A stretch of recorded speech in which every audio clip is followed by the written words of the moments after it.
All right, everybody, and we are back with redxparasite with Super Metroid. Before I kick it off to you, we did get a new donation in from the wonderful Lemon Kitsune with that $5 saying, he didn't stop me from hosting, but he didn't help stop me from supporting. Thank you so much for that donation. Just a reminder, everybody, that we do have the bid war going on right now for this game, Super Metroid, to save or kill the animals. Then we also have the Kirby and the Forgotten Land target, so make sure you get your donations in. We're creeping ever so closer to that $2,000 goal. Now, without any further ado, I'm going to go ahead and kick it off to redxparasite. Good luck and have fun. Alright, hello everyone, I'm redxparasite. I'm going to be running Super Metroid for you today, although this might not be the category that you're used to seeing. So I'm going to be running GT Spacetime, and there's a lot to unpack in that category, so I'll wait until I actually start the run to explain what exactly is going to be going on here. So, get ready to start here. And I'll do a countdown from 5, 4, 3, 2, 1, go. So GT Spacetime, the first part of it stands for the Golden Chorizo code. So this is a debug code that was put in by the developers. You activate it by pressing the face button, so A, B, X, and Y, going into the Golden Chorizo room. It has to be alive. That's an important bit, but if you do that, it will give you all of the upgrades in the game, except for the screw attack, some health, and some ammo. And the reason that we are doing that is to get all of the beams very quickly. So we are going to be using said beams to execute a glitched beam called the Spacetime beam. So this beam, you can activate it by having charge, ice, spacer, and plasma all equipped at the same time. So if you've played this game before, you'll know that you usually can't have spacer and plasma equipped at the same time. The game will try to prevent that. There are ways of doing that. One method is to have spacer selected, hover over a boots item, and then press left and A basically simultaneously. And this will kind of trick the game into activating the plasma beam without turning off the spacer. So the specific combination of beams that I'm using for this one is called the Spacetime beam. And it has a number of interesting effects. So anytime that you equip both the spacer and the plasma beams, it will start reading into sections of the memory that it is not supposed to. So in the case of the Spacetime beam, one of the effects that it has after it's shot is that it will slow down time, usually until you leave the room, or also sometimes when the shot leaves the screen. So that's where the time part of the name comes from. And then the space is just one of the effects that it can do. So in this run alone, I'll be using it to break out of a locked room. So I'll be going through a gray door. I'll be teleporting across the map with it. And I will also be going out of bounds and touching a certain garbage block that just so happens to trigger the escape sequence. So basically what the route boils down to is the first 7 minutes or so is, pretty standard Super Metroid opening. Not much to do about that. So basically everything up to the super missiles is pretty standard. Yep, and I hit the ledge there. We'll get another moonfall going here. I'll have to improvise it. So after that, I will be going up to get the power bombs early. Because I need them to get into Lower Norfair and then also to get to the Golden Chorizo room in Lower Norfair. And then I also need to grab the various suit because we'll be going through some heated areas, including some heated areas with lava. So it's much faster to get the various suits than it is to get all the extra health that you would need to skip it. So we will be killing one boss in this run, and that is great. So aside from that, that's the gist of it. Some of the other stuff I'll probably save for later, once we actually get up to it. So that's my opening spiel for explaining what's going on here. Now we can sit back and enjoy the run. Oop.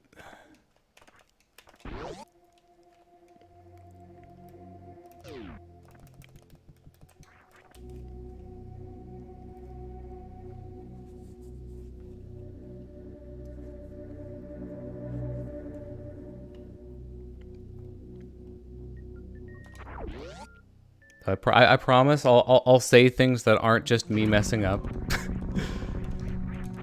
as speedrunners are wont to do.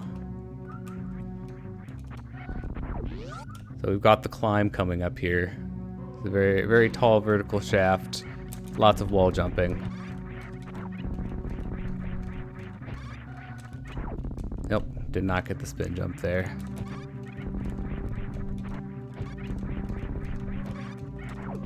Thought I was a little late on that shot, but it was actually okay. Part after, not so much.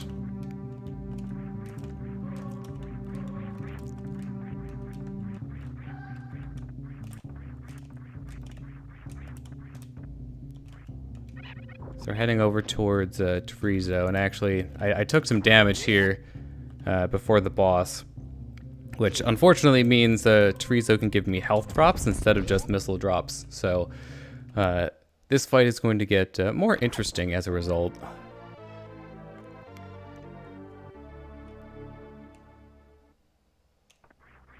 And this boss actually has a tendency to give you health drops more often than ammo, which is very annoying from a speedrunning perspective. So, gonna back him up. Okay, you can see all the health that I got there, and I did get 2 missile packs at least. So hopefully I can make this a 2-rounder. And there we go.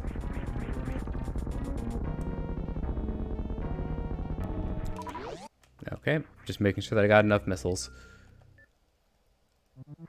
I'll need them coming out of here.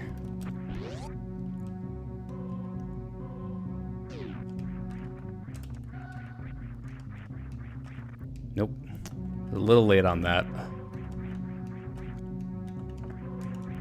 This was giving me a little bit of trouble during practice earlier. Nope, I am missing the wall jump here. 1 second, let me, there we go. Gave myself a little bit more time on the second wall jump just to prepare for the last one. I was trying to go too short with some of the other ones and I just wasn't hitting the wall.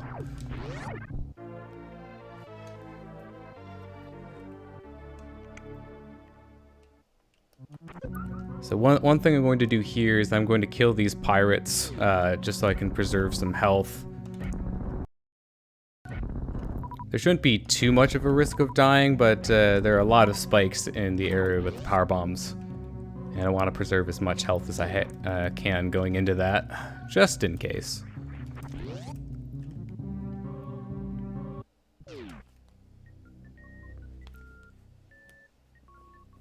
We're making it down to Green Brinstar. Gonna pop over to the right and grab our early super missiles here.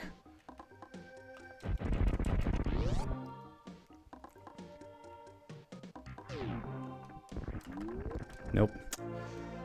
Well, that's embarrassing. There's a very costly time loss on missing the mock ball there. I get an extra missile tank out of the deal, though. I mean, that's got to count for something, right?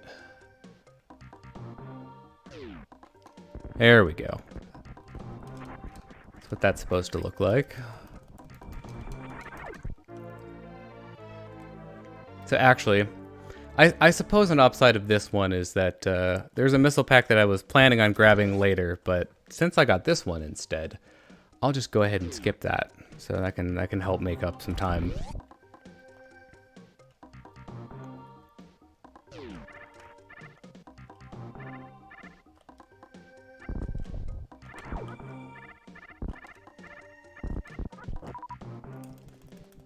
Actually, I have a lot of missiles right now, which is a good thing.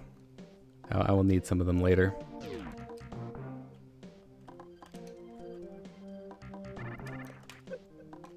So instead of grabbing that missile pack over there to the left, we'll just ignore it. Grab charge beam. So getting the charge beam is not strictly required, but it does make Kraid easier, so among some other things. It's a short detour, doesn't cost too much time to grab.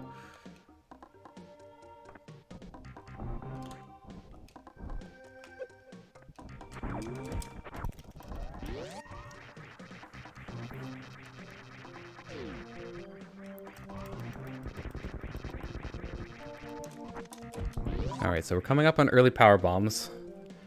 This is what I would call the first really difficult trick. We'll see if I can get the fast version. Sounds good. And I got it.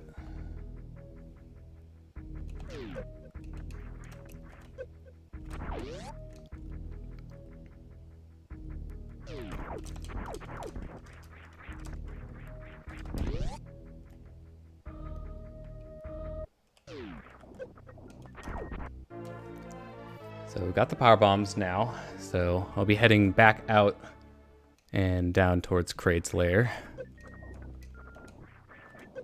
Oop, alright. Missed both the damage boosts on there, but it was not the worst outcome, and that's falling down into one of the flowers. That is what you do not want to happen. Nope, alright. Didn't get that one either. Did not turn around, so just take the rest of the room a little bit slower. Just to make sure I avoid them.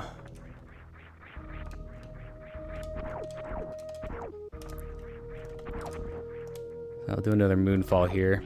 Didn't really have time to explain that at the beginning since I was talking about the other thing. So that glitch was discovered a few years ago now. I can guarantee you it feels doesn't feel as long as it's actually been. But that is a glitch where if you jump out of a moonwalk, then it will underflow your speed value and basically make you fall really quickly. And the reason you don't just fall instantly is because the game does have acceleration. So you do have to actually accelerate to that speed. But it is very handy for falling down things quickly. That's very useful at the beginning of the game. That's another spot where it can save a decent amount of time.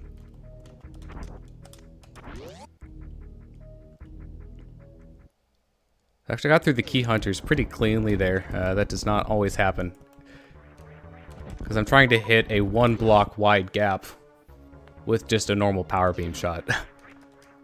Which is small.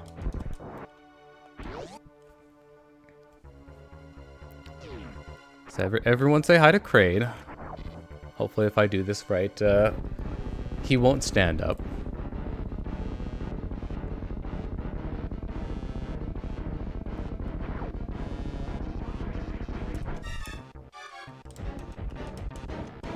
And that was great.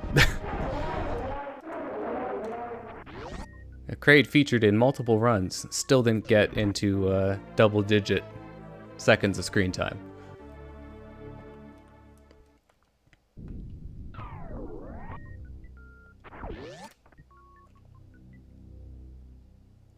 So we've almost got everything. So I'm heading down to do Norfair now.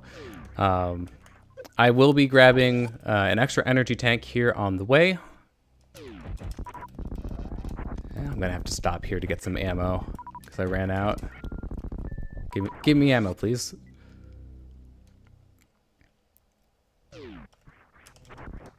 What happened to all that ammo that I had earlier? Yeah, this particular run is very sensitive to ammo drops in places, so that'll be especially prevalent once we get into Norfair here.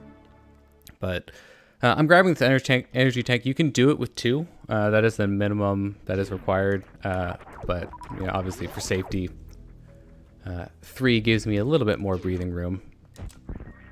Nope, did not make that. That is, you know, the swag mock ball out of Kraid. Saves maybe a second. if you get it. But it looks cool. So the other optional thing that I'm grabbing is the high jump boots down here. So these are also not required. You can do it without them, but it will make it a lot easier. In addition to there being another energy tank on the way in, so very convenient.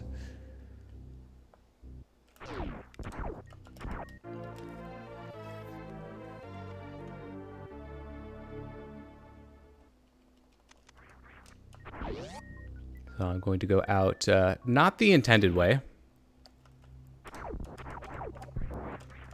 because there is a missile over there that I don't really need, so we're just going to go around it, because it's faster.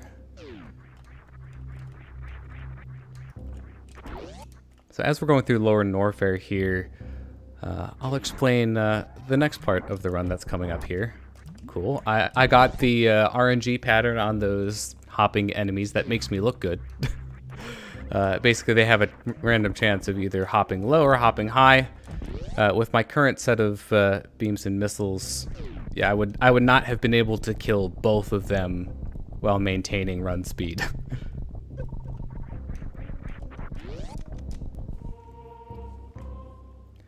So coming up here, I'm going to take a quick pit stop off to the right to farm some super missiles off some enemies here. I'm fine as far as health is concerned. The reason I want the super missiles is for a trick that's coming up once I get into Lower Norfair. That was the best RNG luck on those drops that I think I've had in like all of practice. So I guess the game's throwing me a bone here. After all the like no drops that I had in a row. But I will need super missiles for a trick called the Green Gate Glitch. But first, we're taking a little dip in the lava. So this is one of the more dangerous parts of the run because I'm taking continuous damage from the lava. This is why we need the E-tanks. Oh, and I missed the jump. I might be able to still make it.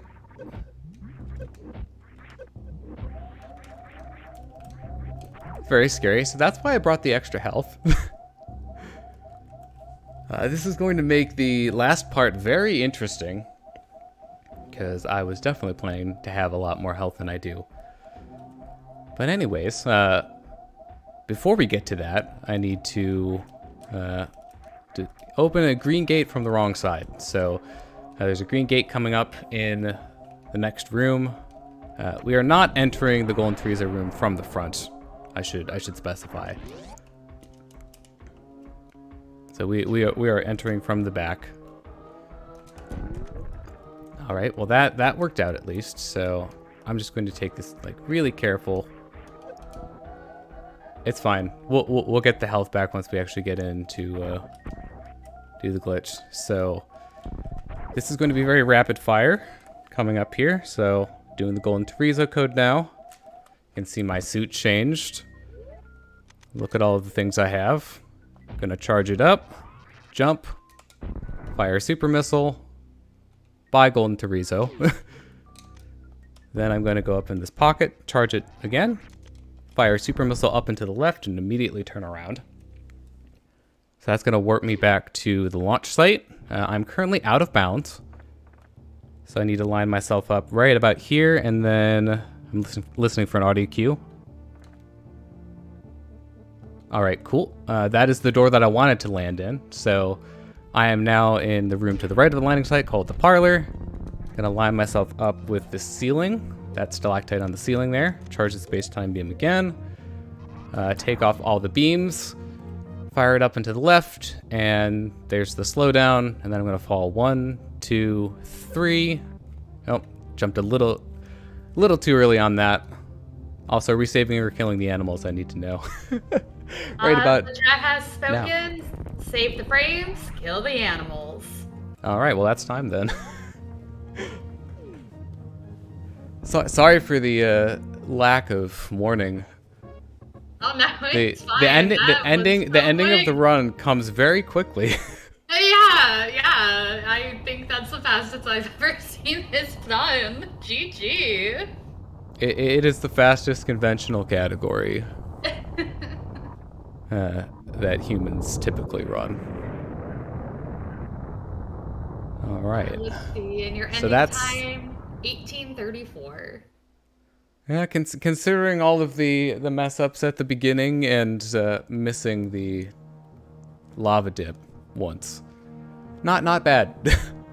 Definitely not bad. All right. Is there, so let us know, where can we find you, and do you have any shout outs? All right, so I am redxparasite on YouTube, Twitter, and Twitch. It's not a very common name, so pretty easy to get. I do speedrun streams. I also do just casual stuff as well. And if you want to run the game, you can find the Discord on the speedrun.com page. And don't start with this category, by the way. That's my recommendation. There. Start with something a little bit easier. All right. But I think that's all I've got.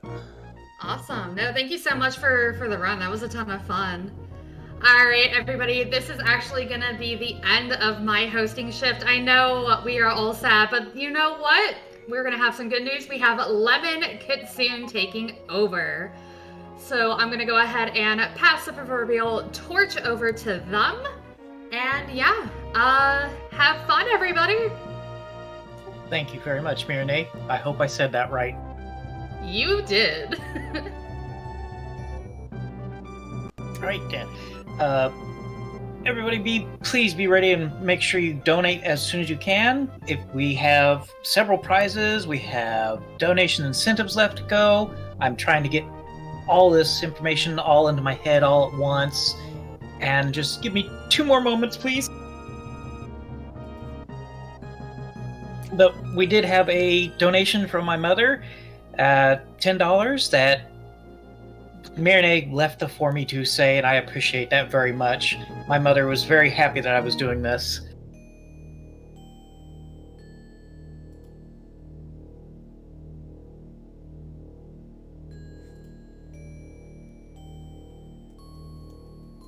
But next up we have Danny Sangbi and Yorika with Dark Souls 3 any% glitchless, so please stay tuned and be ready.